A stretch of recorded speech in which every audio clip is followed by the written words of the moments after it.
introduce myself. My name is Ovi Turandari. You can call me Ulan atau Ovi. I am studying at Universitas of Teknologi Indonesia. Today I'm going to present a topic of fungsi linear and fungsi permintaan. Pertama di sini saya akan menjelaskan tentang fungsi. Pertama di sini ada konsep dasar fungsi. Fungsi di sini saya akan menjelaskan tentang fungsi. Fungsi adalah suatu bentuk hubungan matematis yang menyatakan hubungan ketergantungan, hubungan fungsional antara satu variabel dengan variabel lain. Contohnya seperti P sama dengan 2Q plus 1, Q sama dengan 1. Fungsi adalah suatu hubungan di mana setiap elemen dari wilayah domain saling berhubungan dengan satu dan hanya satu elemen dari jangkauan rank. Selanjutnya di sini juga ada unsur pembentukan fungsi, itu ada 3. Yang pertama itu ada variabel, kedua itu ada koefisien, yang ketiga itu ada konstanta. Nah, di sini ada contohnya. Q sama dengan 2P plus 1. Selanjutnya di sini ada sistem koordinat kartesius. Y garis miring P sama dengan price atau harga. Di bawahnya itu ada X garis miring Q, yaitu quantity atau jumlah barang. Di sini dalam menggambarkan suatu fungsi, letakkan variabel bebas pada sumbu horizontal aksis dan variabel terikat pada sumbu vertikal ordinat. Nah, di sini ada contohnya. Seperti contoh P sama dengan 3 plus 2Q, Q sama dengan Q 0, 1, 2. Sedangkan P itu ada 3, 5, 7. Peletakan masing-masing titik. Sini ada fungsi linear. Fungsi linear adalah fungsi yang memiliki pangkat derajat variabel bebasnya X 1. F buka kurung Q tutup kurung sama dengan P sama dengan AQ plus B. Keterangan P itu yaitu sama dengan variabel terikat. Sedangkan Q adalah variabel bebas. A sama dengan koefisien, B sama dengan konstanta. Pada bentuk umum tersebut, yakni P sama dengan AQ plus B, menyatakan bahwa P adalah fungsi dari Q. Artinya, besar kecilnya nilai Q maka akan berpengaruh pada besar kecilnya nilai P.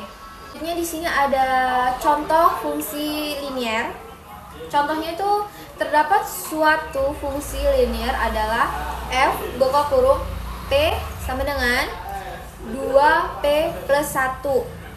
Tentukanlah bentuk fungsi tersebut jika diketahui F buka kurung 3. Bawahnya itu ada F buka kurung P sama dengan 2P plus 1, yaitu P sama dengan 3, F buka kurung P sama dengan 2 buka kurung 3 tutup kurung plus 1 sama dengan 7. Nah, selanjutnya di sini ada fungsi permintaan. Fungsi permintaan itu apa sih?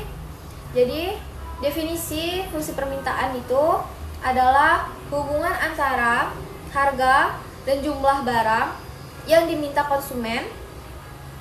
Fungsi permintaan akan menunjukkan hubungan yang berlawanan atau berbanding terbalik. Bawahnya, permintaan diartikan sebagai jumlah barang yang ingin diminta konsumen dengan kemungkinan tingkat harga dan waktu tertentu. Permintaan muncul jika pembeli memiliki keinginan untuk membeli barang dan jasa dengan kemampuan untuk membayarnya.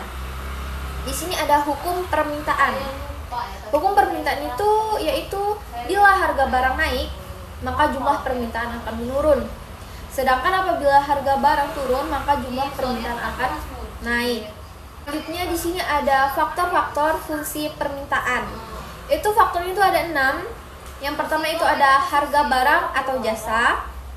Yang kedua itu ada harga barang lainnya. Yang ketiga itu ada besaran pendapatan masyarakatnya.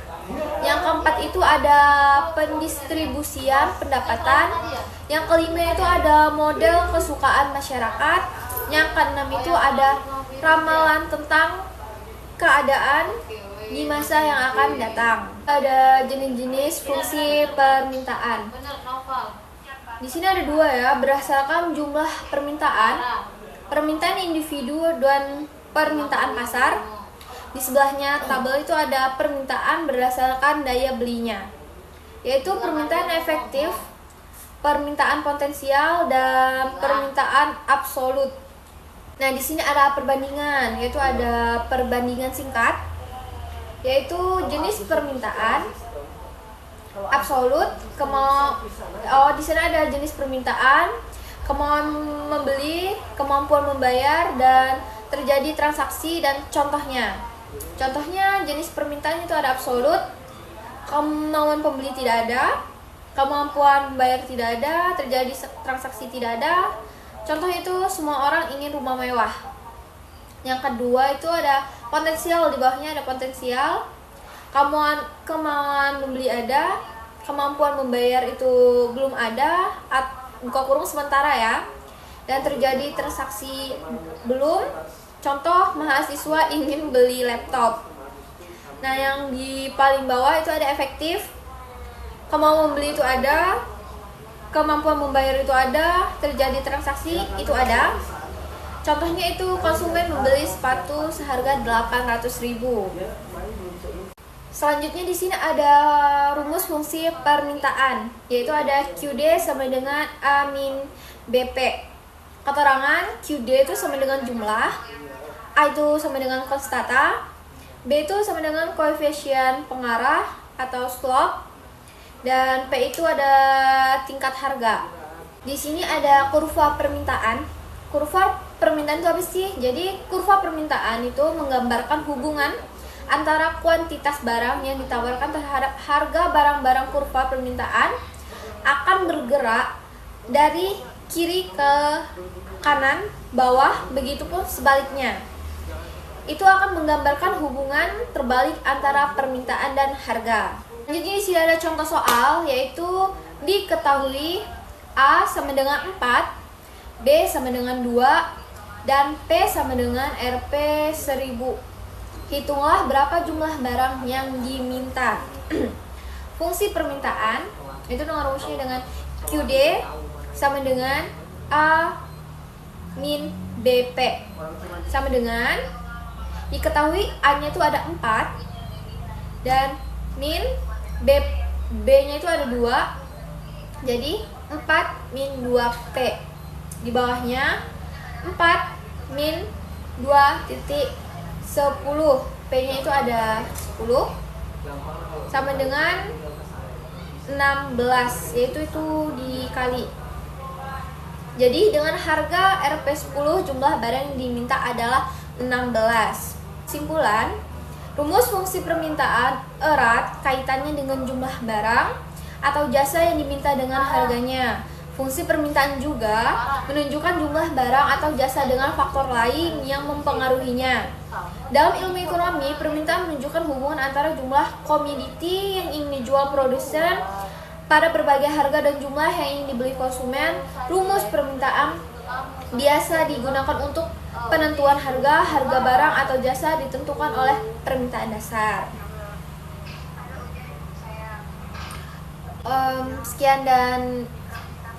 Sekian dari saya.